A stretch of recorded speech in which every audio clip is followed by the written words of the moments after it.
காவல்துறையிலேயே நீங்கள் எத்தனை விதமான நீங்கள் வந்து பல இடங்களில் காவல்துறை அதிகாரிகளை ஒன்றில் அந்த பையன் அந்த காலையில் வந்து அந்த கோயிலில் வரக்கூடியவங்களை சேரில் வச்சு நகர்த்திட்டு போகிற ஒரு பையன் இல்லைங்களா? அந்த பையன் வந்து ஏதோ நகை திருடிட்டான்னு சொல்லி அவனை அடிச்சு கொன்று காவல்துறை வந்து கற்பனை பண்ணியிருப்பான். அவன் இன்னைக்கு அவன் என்ன ஒரு கோடிக்கணக்கிலே சம்பாதிக்க போறான், ஏதோ மாசம் 10,000 ரூபாய் சம்பாதிப்பான்.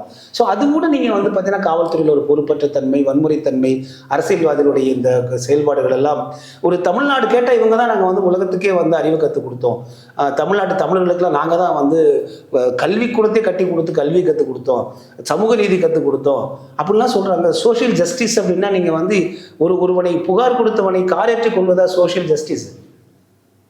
இதெல்லாம் கேள்வி இருக்கு இல்லைங்களா? அப்ப ஏன் இதெல்லாம் நடந்துட்டு இருக்கு அப்படிங்கிறது, நீங்கள் சம்பவம் நடந்த நிகழ்வு நடந்ததுக்கு பிறகு நீங்க அதுக்கு வந்து நீங்க வந்து ரியாக்ட் பண்றதை விட ப்ரோஆக்டிவா ஏன் இல்லை? ஏன் நீங்க வந்து சூளுரையெல்லாம் எடுக்கிறாங்க, உறுதிமொழி எடுக்கிறாங்க, நாங்கள் வன்முறையற்ற சமுதாயத்தை படைப்போம், எந்த பிரச்சனையும் காலையில் உறுதிமொழி எடுக்கிறாங்க, சாயந்தரம் காரியத்தை கொள்றாங்களே. ஸோ இது வந்து உண்மையிலேயே வந்து மக்களுக்கு ஒரு அதிருப்தியை அதிர்ச்சியை ஏற்படுத்தும் அப்படிங்கிறத வந்து ஏன்